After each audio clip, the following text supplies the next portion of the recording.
नमस्कार, मैं हूं विभाकर झा और डीएनपी न्यूज में आप सभी लोगों का स्वागत है। डीएनपी न्यूज के पहले अंक में हमने आपको बताया था कि किस तरीके से सियासी समीकरण जो है तीसरे चरण में जो 78 सीटों के लिए हो रहा है, किस प्रकार वो निर्णायक होने जा रहा है और जिसमें इसको बढ़त मिलेगी वही विधानसभा में सरकार बनाएगी, वह लगभग सही साबित हो रही है। आपने देखा होगा कि सीमांचल की जितनी भी जो अग्री जाति जो है, ब्राह्मण बहुल इलाका है, 30 से 35% की जनसंख्या वाले, हर विधानसभा में लगभग एनडीए की बढ़त दिखता हुआ दिख रहा है।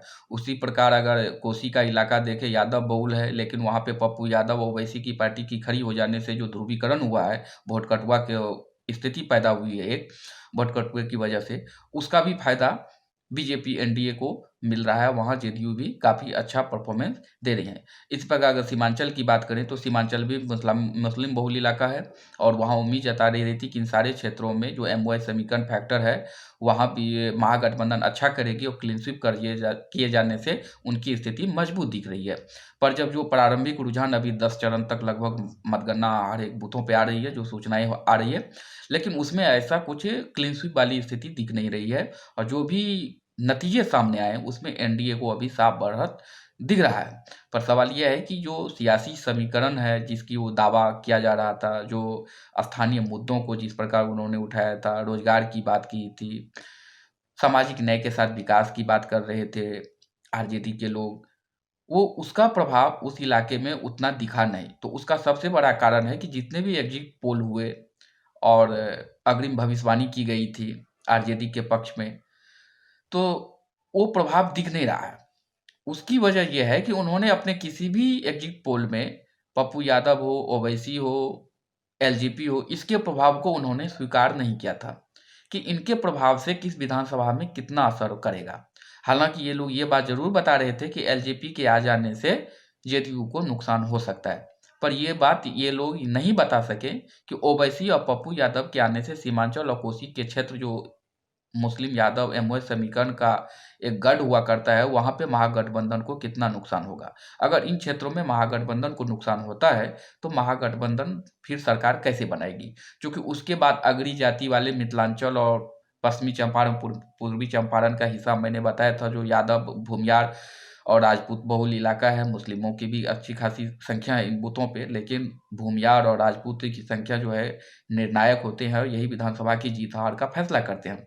उन सारे सीटों पे देखेंगे तो एक एनडीए को साफ बढ़त दिख रहा है और जिसकी भविष्यवाणी की जा रही थी कि इनके साथ आने से एनडीए को नुकसान हो रहा है और महागठबंधन के पक्ष में एक हवा चल रही है, वैसा कुछ अभी दिख नहीं रहा है। 15 साल के बाद जो नाराजगी होनी चाहिए थी, सरकार विरोधी लहर, वो लहर तो है पर वो उतना बड़ा लहर नहीं है कि वो महागठबंधन को सत्ता में ला खड़ा कर दे और एनडीए को सत्ता से बाहर कर दे। वो कंपटीशन में दिख रहा है। अच्छी मेजॉरिटी के साथ फिलहाल तो सरकार बनाता हो, जो प्रारंभिक रुझान में उसमें तो वो दिख ही रहा है। तो सवाल है कि आखिर चूक कहाँ पे हुई? चूक ये हुई कि जिस प्रकार मोदी जी ने, आपको याद होगा, बोला था कि आप अच्छे से छठ मनाइए, आपका बेटा दिल्ली में बैठा है। जिस तरह से नीतीश कुमार ने बोला कि ये मेरा आखिरी चुनाव है और और इसके अलावा जिस प्रकार बार-बार जंगल राज की याद दिलाई गई, तो बहुत सारे लोग हैं अभी भी तेजस्वी यादव पे उस तरह का भरोसा जताने को तैयार नहीं थे। वो जंगल राज से अभी भी डरे हुए थे और उसके जो कुकृत्य संभावना थी, उससे वो नज़रअंदाज नहीं कर सकते थे। एक डर का भय, डर का माहौल तो था उसके अंदर। यही कारण था कि तमाम विरोधों के बावजूद भी, जो विरोध टेलीविज़न में, माइक में, कैमरा के साथ दिख रहा था, रिपोर्टर के साथ दिख रहा था, जिसके आधार पे इतनी बड़ी-बड़ी भविष्यवाणियाँ की जा रही थी कि महागठबंधन की वापसी होगी। मुझे लगता है कि नाराज़ लोगों ने भी अंत में एनडीए को ही साथ देना पसंद किया, इसलिए कि वो किसी जंगल राज में नहीं जाना चाहते थे। 15 साल में ऐसा नहीं है कि नीतीश कुमार ने कुछ विकास ही नहीं किया हो। सड़क हो, पानी हो, बिजली हो, अच्छी सुशासन की व्यवस्था तो है ही।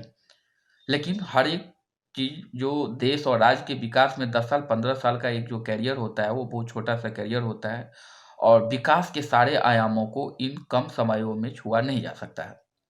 यही कहना है कि पानी, सड़क और बिजली और प्रशासन के सुरक्षा देने के बाद जो सबसे पहला मुद्दा था वो है रोजगार का। और जाहिर-सी बात है, बिहार जैसे पिछड़े इलाकों में रोजगार एक बड़ी समस्या थी, पलायन एक बड़ी मुद्दा है। कोरोना काल में काफ़ी लोग बेरोजगार हुए, ये एक बड़े मुखर होके ये मुद्दा सामने आया और लोगों से सरकार के प्रति एक नाराजगी थी।